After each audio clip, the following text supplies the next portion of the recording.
Hello there, everyone. We're back with some kind of video today. Recently, Sony had a presentation where they unveiled what people like to call competitor to Game Pass, which is Microsoft's Xbox platform for basically think of it like a digital gaming rental service if you haven't ever heard of Game Pass before. You pay a monthly fee, you get access to certain games per month, a library of games, and at the end of the month, it's like it disappears. So it's like a rental for games digitally, if that makes any sense. And Sony unleashed a competitor of sorts. It's not quite the same, and people argue it's not quite as good, but we're gonna talk through it a little bit, and we're gonna get to my thoughts and yeah, we'll just see what happens. And we'll have some pretty terrible footage of Gran Turismo 7 in the background because I think it's probably better to have something going on in the video rather than just a static shot for these kind of things. So, this is pretty recent news. A couple days ago, at the time of this video going live, that Sony unveiled their newest plans for their service, codenamed Spartacus. Basically, what it is it's taking the existing services of PlayStation Plus, which is Sony's way of charging for online multiplayer as well as getting a couple of free games every month for PlayStation 5 and PlayStation 4. And it's combining it with its service PlayStation Now, which is Sony's game streaming service, where you can pay a monthly fee and stream games over the internet. So, I mean, if that's your thing, then go ahead. But I don't like game streaming, as you would know if you've seen any video I've ever made. It's not something for me personally, but some people are fans of it, and it's something that's offered with Game Pass, Microsoft xCloud. So combining the two makes somewhat sense, right? But it goes further than that, as instead of having just that be the only thing that happens, they're also introducing new tiers of it where you can pay more for more benefits. So, there are currently three tiers of PlayStation Plus. There used to be just one, and you'd pay either a monthly, every 3 months, or every year for the service, and it cost £50 a year, right? So it's cheaper. It was cheaper than Xbox Live Gold, much cheaper than Game Pass Ultimate, which is Microsoft's highest tier for their Game Pass service. But there are two more tiers now. So first off, what we'll discuss what the existing price point will get you now. That's the controller speaker for anybody wondering who hasn't played the game. I can't use it, I don't think. But so the first tier is I am trying to play this game while also trying to read. So this isn't gonna end up well, is it? But this is just for background, I guess. So PlayStation Plus Essential is the first tier. This is going to still be £50 a month. A year. £50 a year. £50 a month would be ridiculous.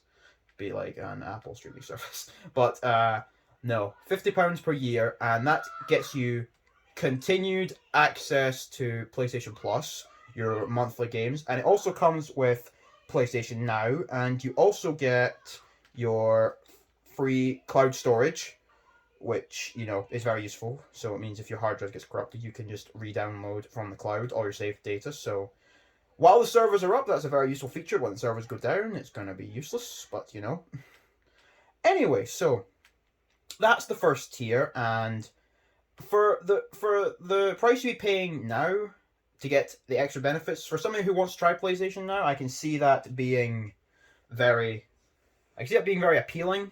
I can see that being rather interesting for someone if they wanted to try that out. Wouldn't affect me personally, as I wouldn't use the PlayStation Now streaming service part, but it will remain at the price of £6.99 monthly and £50 per year. So there's no price increase for more stuff, basically. So that's not bad. Next up, we have the second tier, which is called PlayStation Plus Extra. Sorry, I just scrolling the page here. So, PlayStation Plus Extra gets you everything that came in the Essential tier. So you still get your monthly games, you still get your discounts on specific games and DLC. You still get access to PlayStation Now, and you still get your cloud storage. So, but also you get a catalog of up to 400 of the most enjoyable PlayStation 4 and PlayStation 5 games, including blockbuster hits from our PlayStation Studios catalog and third-party partners. Games are in extra tier are downloadable for play. So, this is where it starts to become a bit more like Game Pass. You get a massive library of games you can download and play for. I'm assuming it's going to be the same as Game Pass, where you get it for a specific amount of time and then it's gone, right? I'm not a fan of this person. I don't have Game Pass. I have an Xbox One, but it might be the console I've used the least. Okay, well maybe. I mean, modern out of all the modern systems, like from the Wii U onwards, it's probably the one I've used the least. I only really play it for Skyrim, to be quite honest, because I don't have a gaming PC, and Xbox One is the best way to get mods for Skyrim. It's been fun. I do enjoy it, and I fire it up every so often. I check out new mods. Community's kind of dying a little bit, but I've not been on in a while. Might have seen some resurgence with the 8 billionth remaster of Skyrim, but you know.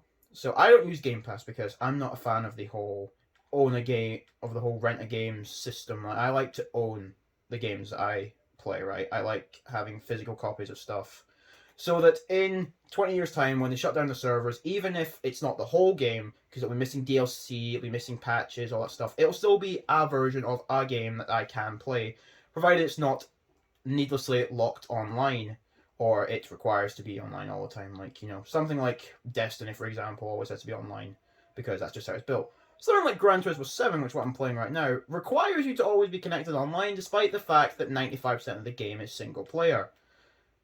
I don't know why. I don't like it.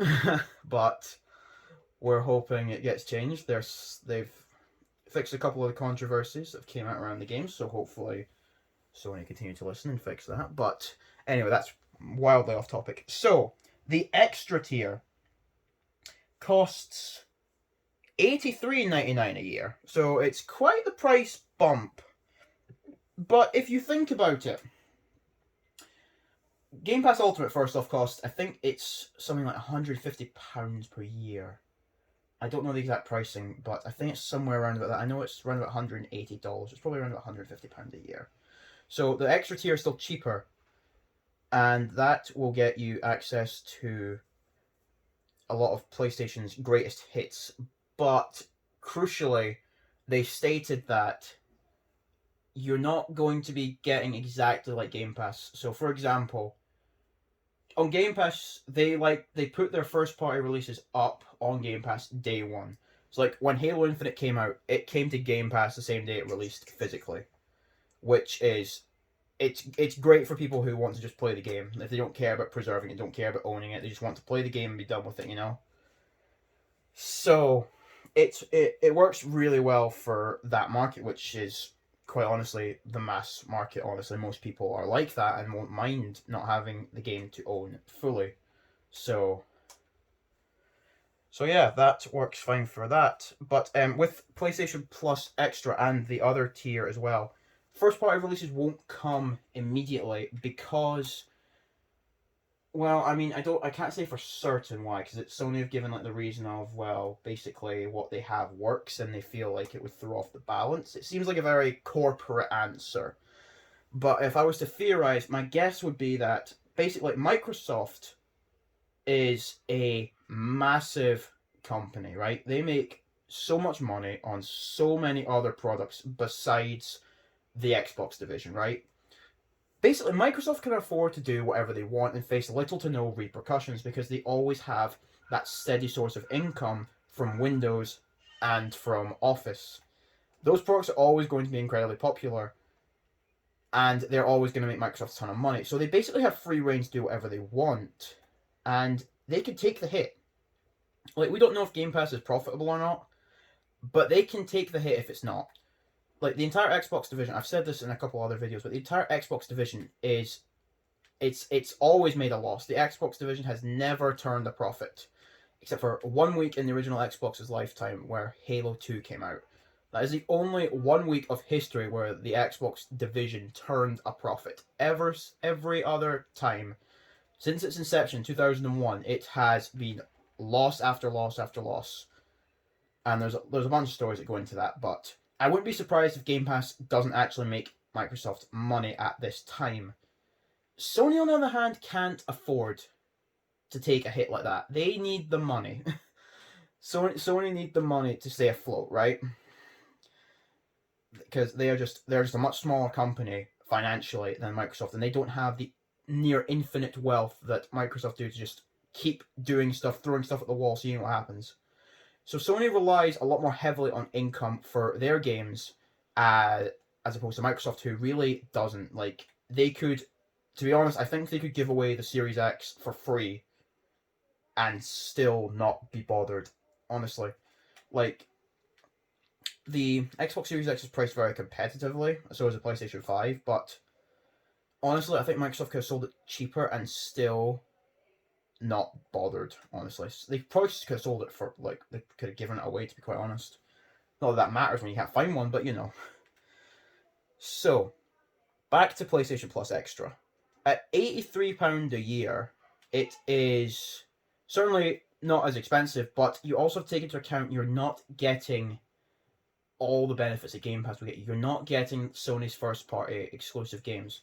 People have complained about this, obviously, because, like, you know, they expected a Game Pass competitor, and I said in, like, kind of like, you know, sarcastically, as a Game Pass competitor, because it's not really the same thing. It's a similar thing, and it's clearly inspired by Game Pass, but it's not the same. It's not trying to be the same thing. It's trying to be an option for PlayStation consumers who want something similar. But it's not the same. Sony isn't financially stable enough to do the same thing, because Microsoft can do whatever they want, as we've said, but Sony doesn't have that option necessarily. They have to rely on the income from selling the console, selling the game, selling the peripherals a lot more than Microsoft does. So you can just sit and bleed money on Game Pass if they want, because, you know, Windows will keep selling, Office will keep selling. So it's just, they could do whatever, really. It could do whatever they want. But no, Sony need to keep that option available to them. They need to keep that money coming in, otherwise they'll be in financial trouble. They were on the brink of bankruptcy a few years back. Before the PlayStation 4, they really were on the brink. Like, during the PlayStation 4 era, they weren't doing well until the PlayStation 4, honestly. So, it's justifiable, and it's confusing to see people so upset about the fact it's not exactly like Game Pass, because it's like when you look at things logically, you just see that it couldn't have worked. Sony just doesn't have the money to do something like that to the same degree that Microsoft is doing. But having said that, a PlayStation 5 game now costs £70, right? If you think about it that way, with what we know, we're probably going to see the PlayStation 5's exclusive games release, and then a few months down the line get a release on the Spartacus service, right? When you think about it that way, instead of buying every game outright for the £70, so it's like, you know, you buy one game for £70, 2 months later you buy another game for £70, 2 months later. Over 3 months, you've spent £70 each 2 months, you know? You spent £70 and £140 and £210 on 3 games. When you could get the subscription service, you'd wait longer, but you get the games. But then you've got to also consider that Sony's exclusive games, they tend to go on sale rather quickly. So by the time you've waited the 2 months or the 3 months for it to go on the streaming service, you might be able to buy it physically for half the price of it launched at, you know? Might go down from 70 to 40, or even half price 35. And if you wait a bit longer, you'll get probably the greatest hits version, which might be down to something like 30 or even 20. The PS4 games went down to. So the service, with the amount of games that are going to be available, 400, it's a lot. And I do think it is worth it. I do think it would be worth paying, especially because you consider it's just slightly more than probably half the price of Game Pass on its own. Game Pass Ultimate, that is. We're talking about Ultimate here. But then you got to consider Game Pass comes in multiple tiers as well. So you could get the cheaper option, or you get the mid-tier option, and you're paying a similar price. And then you've got to consider, is it worth paying that? So it's up for debate. But I don't believe not having the first-party games available immediately is dooming this service, right? But now we come to the final tier, PlayStation Plus Premium. Now, this provides all the benefits from essential and extra tiers, so that's you getting your monthly games, your discounts on certain games DLC, cloud storage, that catalog of 400 games, and online multiplayer, But that also includes an additional 340 games, including a catalogue of beloved classic games available in both streaming and download options from the original PlayStation, the PlayStation 2, and the PlayStation Portable. And PlayStation 3 games available via cloud streaming. This also means offers cloud streaming access for original PlayStation 2, PlayStation Portable, and PlayStation 4 games offered in extra and premium tier markets where PlayStation Now is. Sorry, I'm reading this and it's just kind of formatted weirdly here. Basically, what it's saying is, where is PlayStation Now available, you can now have the ability to stream PlayStation 2, PlayStation Portable, and PlayStation 4 games in the extra and premium tier markets where PlayStation Now is currently available. So, the last thing in this tier is time-limited game trials will also be offered in this tier, so customers can try select games before they buy. My thought on this is, they've not specified what games, but I believe this is where they're going to say, right, here's our big first-party exclusive, right? We're going to give you this, you get a time trial, you see what you think, and then you can purchase the game outright. I think trials are good, honestly. I quite like the idea of having a trial of something, because if I'm seeing a trailer for a game that looks good, and then I get it and it's, meh, it's like, it's not so bad sometimes, but if you spend a lot of money on the game, it's like, I kind of spent a lot of money and I'm kind of disappointed. But if you get a trial, you can go, maybe this isn't for me.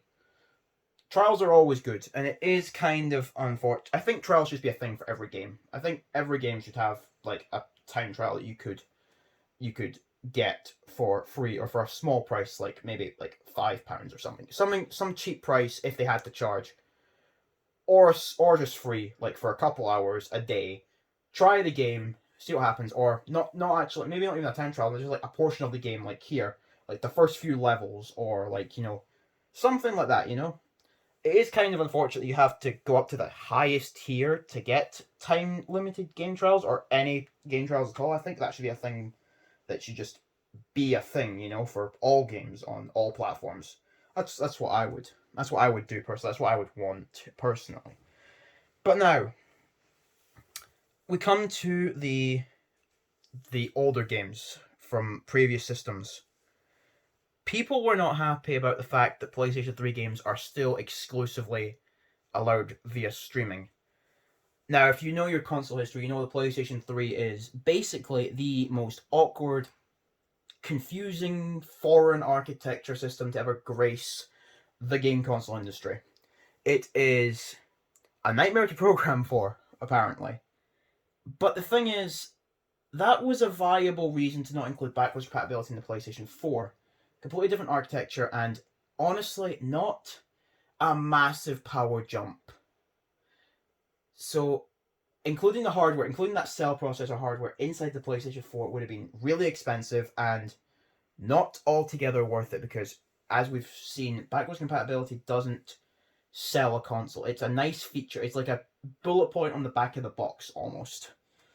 It's not exactly a massive moneymaker, but it costs a lot of money to implement true backwards compatibility through hardware. And it was definitely not possible to emulate PlayStation 3 games on the PlayStation 4 at the time. It would have been terrible if it had been introduced. It wouldn't have functioned. It would have been really poor. And honestly, everyone would have just complained and hated on Sony until they either fixed it or just outright removed it. So, I can see why they didn't do it for the PlayStation 4, because it just didn't make financial sense, it didn't make logical sense, it wasn't really possible in any way, because they wanted to prioritize making a cheaper system, and including PS3 backwards compatibility was not any way going to help contribute to a cheaper system. But now we're at the PlayStation 5. We're in the year 2022 at the time of this video going up. And PlayStation 3 emulation has come a long, long way. Like, it's possible now. Fans have created working PlayStation 3 emulators on PC, and they work flawlessly, or near flawlessly. They work well enough to be shippable. And when you look at it like that, these are fans creating it on their own time for free. Sony could do it. They could do it, but I think there's still a reason they're not. And it's not something I've heard anybody talk about up until now. It's the fact that all of these rewards apply to not only the PlayStation 5, but also the PlayStation 4. And the PlayStation 4 is all versions of it. The PlayStation 4 Pro, the PlayStation 4 Slim, the original PlayStation 4 from 2013. If they want to do this tier service subscription-based platform, they've got to be able to offer everything on everything. You can't just say, right, we're going to charge this much money for the ultimate tier, and it's going to have this, and this on PS5, but on PS4 you don't get any of that because we can't do it. But you're still going to pay the same. It doesn't work. It can't be done. And if they want to keep it consistent and less confusing, they've got to be able to, you've always got to remember the lowest common denominator. You've got to remember that they have to account for the base model PS4, which is anemic. It was mid-tier performance when it came out. It's certainly anemic now, especially compared to the PlayStation 5. It can't emulate PlayStation 3. It would have the only, as much as I don't like cloud gaming and streaming services for video games, it could not be done any other way. It had to be done this way. Apologies for the jump cut, but yeah, so as I was saying, if you're going to get the PlayStation 3 games to run on the PlayStation 4 in any way, it has to be done through cloud gaming. As much as I dislike cloud gaming, as much as I hate to see game streaming be a thing, you can't deny the fact that you couldn't get the PlayStation 3 games running in any presentable way on a PlayStation 4. You'd struggle on a PlayStation 4 Pro. But that's what they've got to work with. They want to keep supporting the PlayStation 4, because largely probably because the PlayStation 5 is still so hard to find. So they've got to account for that. And you can't offer a tier where you say, right, okay, if you're on PlayStation 5, you get all the benefits. But if you're on PlayStation 4, you pay the same price, but you miss out on this massive feature. It doesn't work.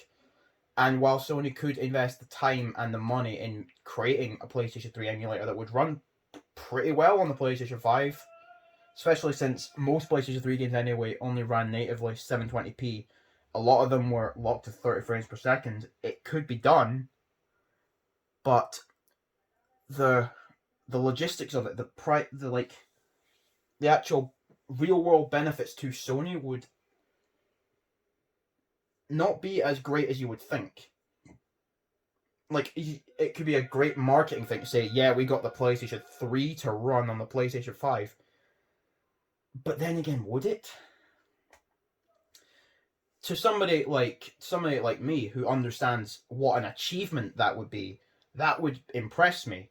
But to somebody who's just a casual fan of games, right, who isn't bothered, they go, wow, you're celebrating the fact you got the PlayStation 3 to run on the PlayStation 5, but that thing's nearly 20 years old. It's not nearly 20, it's 15 years old. PlayStation 3, that's 15 years old. What are you celebrating for? It's like, that's an old thing. So they don't understand all the logistics behind it. They don't understand how complicated the PlayStation 3 was developed for. They don't understand how difficult it is to integrate its hardware into anything. They don't understand how time-consuming and expensive it could be to create a professional level emulator for the PlayStation 3. And they definitely don't understand how difficult it would be to implement the physical hardware into it, and they definitely don't understand that the PlayStation 5 can't just take, like, take the disc and just play it. It's like, the PlayStation 5, it's newer. Why does it not just work? Why are you celebrating this? So, it's like, would I like to have the ability to download PlayStation 3 games? I mean, well, personally, I wouldn't mind too much because I still have a PlayStation 3 that I use. I have multiple PlayStation 3s, honestly, but I still have a PlayStation 3 that I use. It doesn't affect me, but then again, it's not just about me, it's not just about collectors, it's about everybody. And there are lots of people who would say, right, I've got the new system now, let's get rid of the old one, keep the new one, but if I want to play my games, how am I going to play the games? So, it can be, backwards compatibility is a great thing, and if Sony are doing what Microsoft are doing with their backwards compatibility, not just offering you the game, but enhancing it, then I would definitely want to see maybe some kind of interim option. Maybe, see, it gets more complicated if you create, like, it's like, we got like the premium tier, and then we have the extra tier, and then we have like something in the middle, like, the not quite premium but better than extra tier, where you get to stream PlayStation 3 games, but then in the premium tier you get to download PlayStation 3 games on the PS5 only. It's like, you could have that, but then it's like, it's confusing. People will probably end up buying the wrong one, and it's like, it can be difficult. But anyway, let's talk about something different here. Let's talk about the possibility of the PlayStation 1, 2, and PSP games, right? If they, like I said, if they do what Microsoft is doing and enhance the games, make them better, then I will definitely be subscribing to the PlayStation Plus Premium tier, because seeing how some of the remastered games on Xbox One X and Xbox Series X look, for like taking like Xbox 360 and even the select few original Xbox games that work on it, doing that, seeing how well they come out. If Sony do a similar thing for PlayStation 1 and especially PlayStation 2 games, that would be great, because, I mean, the PlayStation 2, great system, love it, my first system ever. I absolutely love the system, it's great. The video output on the PlayStation 2 is flawed. It doesn't look amazing. But if we could get a better way to play PlayStation 2 games officially, that isn't relying on old, very likely to fail, hard to find version of the PlayStation 3, then I'm all for it. But that remains to be seen. It's like, will they offer enhanced versions? Will they just port the games? What will we see? So, it remains to be seen, honestly. I hope we get something similar to what Xbox have done with their remastering. Well, remastering. It's not full-on remakes or remasters, but it's improvements to those retro games. And I hope we see that from Sony with this streaming service, because that would be great, seeing some of these older games remastered slightly, even slightly, just like made to look and run better than they ever did on their native hardware. And yeah, so anyway, let's talk about the pricing for this premium tier. The tier costs £100 yearly, which, may I remind you, is still a decent bit cheaper than Game Pass Ultimate at 150 roundabout. I think it's roundabout that. I don't know the exact number, but it's roundabout 150 likely.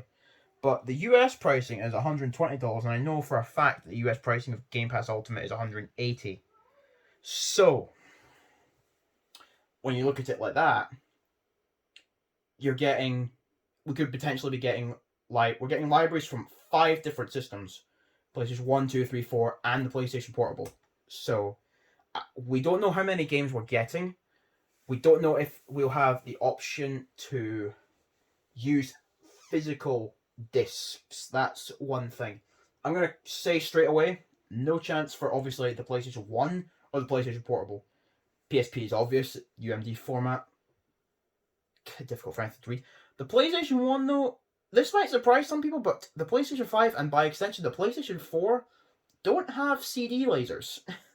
Like, I remember when the PS4 came out, I was like, huh, it doesn't have a CD laser? That's kind of odd. So, the laser inside the PlayStation 4, physically, and the PlayStation 5, physically can't read a PlayStation 1 game, so obviously you couldn't put a physical disc in and download the game that way. Unlike on Xbox systems where you can take your original disc and you can put it into your new system, your Xbox One, your Xbox Series X, and you can download the game without the subscription, by the way. So it is a bit unfortunate that especially if they're remastering the games, that Sony are going to be locking it behind this streaming service and not just like giving you the option. It's better to give the option, I find, to buy them outright instead of having them being tied to a service, because I mean, once again, we don't know if this part of it will work like Game Pass, where it's like, right, here's a select library of these games. Here's what you can get this month, and then next month it'll be different and you lose access to these games.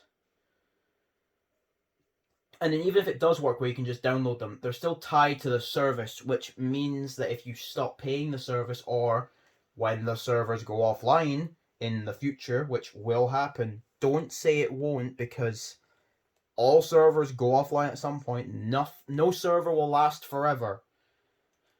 When that happens, the games will be lost again. And it's like, okay, we preserved them for a few years? And it's like, especially if they go through the work of actually remastering any of them, if they go through the effort like Microsoft have done and improve them, So, it remains to be seen. We don't know. If the option is just to buy them, not to buy them, to get service, and you can download the games, you can keep the games for as long as you want. It's not like Game Pass where you get it for a couple months or a month or whatever. You just get the games, you can download them, you keep them for as long as your system survives. Then I'm really excited for it, honestly. I would really like to check that out. It'd be nice to see some of these games remastered slightly, or even just being playable in like with better visuals, honestly. Like, I mean, I have zero issues going to, like, a PlayStation 1 or PlayStation 2 and playing games on that, as I'm sure you all probably are aware. But I mean, if the option is there to see the games improved, I would like to see that. But it would also be nice to have the ability for PlayStation 2 discs to be able, and PlayStation 3 discs as well, because while obviously it can't play a PlayStation 3 disc and it can't play a PlayStation 2 disc, the PlayStation 5 is able to recognize DVDs and Blu-ray discs, and it can. I know the PlayStation 4 can recognize the PlayStation 3 disc. It'll come up with an error saying PlayStation 3 discs aren't supported, and I think the same thing happens with the PlayStation 2 disc. I haven't tried putting a PS3 or a PS2 disc in a PS5 to test if it does the same thing, but I imagine it could. I imagine it could recognize a PlayStation 3 format disc or a PlayStation 2 format disc. Or even, I don't know how possible this is, but honestly, there are some apps that you can use to catalog stuff based on the barcode. So honestly, if you have the camera for the PlayStation 5 or the PlayStation 4, you could give the option to have the camera scan the barcode and go, right, that's the barcode from this game. You own this game, so here you go. You have access to it. I don't know how possible that is. I don't know how, like, if that's, like, a thing that can be done, and I don't know, like, the legality behind it, if that's a thing that, like, publishers would be willing to do, but, I don't know the logistics behind it. It seems like a cool idea, to be honest. I don't really know if it's possible or not, but it always seems like a cool concept to me, personally. But, yeah, so, with that being said, I can see why some people are disappointed with the PlayStation 3. But when you look at it logistically, it does make sense, because you've got to remember it's PlayStation 5 and PlayStation 4. And the PlayStation 4 can't run PlayStation 3 stuff. It just can't. It wouldn't. There's no way. There's no way for it to run PlayStation 3 stuff. So, if you want to make a streaming service where you account for everything, if you want to support everything, you've got to support everything. And that means, unfortunately, not giving downloadable options for PlayStation 3 games because it wouldn't work. I mean, you can give all the arguments you want and say, yeah, Sony could definitely make a PlayStation 3 emulator for PlayStation 5. Yes, they could. There is absolutely no way they couldn't. They definitely could. If fans can do it for free, so can Sony. They have the money to do it. They could definitely get a PlayStation 3 emulator running on PlayStation 5, give you the option to download PS3 games, have them run natively from the system. They could do that. But they can't do it on the PlayStation 4. And unless they want to complicate the system that they've got in place already, which is already getting more complicated than what they had before by introducing more tiers, you've got to realize that it doesn't. You've got to remember that they've got to account for everything, which means they've got to go with the lowest common denominator, and that's just a downside of supporting older hardware, especially when that hardware wasn't particularly powerful when it started off, you know? And it's also a downside of the PlayStation 3's incredibly foreign architecture. Like, you know, love that system. Honestly, it's one of my favorites, one of the best systems ever made, in my opinion, but it is just so different. It's just so complicated compared to everything else on the market. So it's just you've got to really think about it and go, yeah, you know, that makes sense why they can't have that option. But you've got to think about it also, they're giving you options to download PlayStation 1, PlayStation 2, PlayStation 4, and PlayStation Portable games as well. So that's really good, honestly. And I mean, there's 400 PlayStation 5 and 4 games, 340 additional games from PlayStation 3, PlayStation 1, 2, PlayStation Portable, you know. And that's just sort of with, who knows, the service probably will grow and get more games added to it. So we could be looking at a much more vast service this time next year with a lot more games added, and it could be really good, honestly. And especially if it's cheaper than Game Pass, you're getting less value. Nobody should be trying to argue that you're getting less value in terms of modern stuff. But then again, I mean, with all the classic stuff, it's like you're not getting any of that with Game Pass. I mean, yes, you're getting predominantly Xbox 360 stuff with the backwards compatibility program on Microsoft's end, but you've also got to remember the list of original Xbox games is pretty small. Most of the backwards compatibility is 360 stuff, and even then, it's not full compatibility. I'm not saying this will have full compatibility, it definitely won't, because, I mean, 340 games, there's about 5,000 games on the PlayStation 2 alone, and a lot of them are European shovelware made super cheap by European companies, because, funny story about Sony losing basically all copyright control over European markets for the PlayStation 2, but that's a story for another day. So, but you never know. In the future, more legacy content could come, and it could end up being that you can get more games available through Sony's backwards compatibility program than you can Microsoft's. I'm not saying it will happen, but it could. We don't know. But I don't think it's fair to say that Sony's answer to Game Pass is terrible or that it's doomed, because honestly, I think it's a really good attempt. I think it's a really good attempt at creating a kind of service, and I think the value here is honestly really good.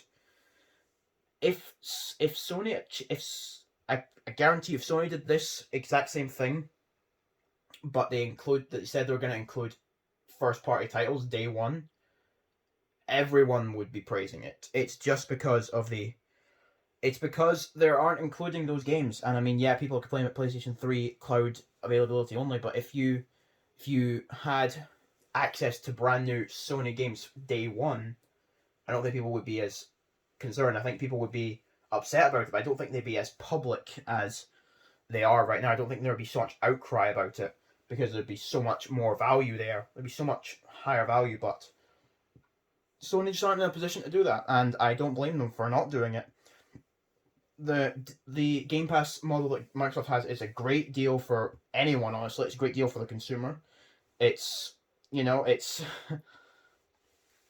is a good deal, and I also think that Sony service is a good deal, but it's just not got the same value as Game Pass, but then again, I didn't ever expect it to have the same value as Game Pass. And anybody who did really doesn't get where Sony is, where Microsoft is as companies. It was never going to be the same. But I think it's a really good attempt, and we're just gonna have to wait and see where it goes, I suppose. But yeah, so that's my rambling about this new service. Yeah, great. I'm sure everybody will be very happy to have me back rambling about issues that could probably be covered in 5 minutes, but you know. So, that's all for now. In case anyone's wondering why there's been such a gap in between videos, it's because university is annoying. We'll leave it at that. But I have other stuff planned now because university is almost over. Got a couple more weeks and then everything will be done. Have a degree, hooray!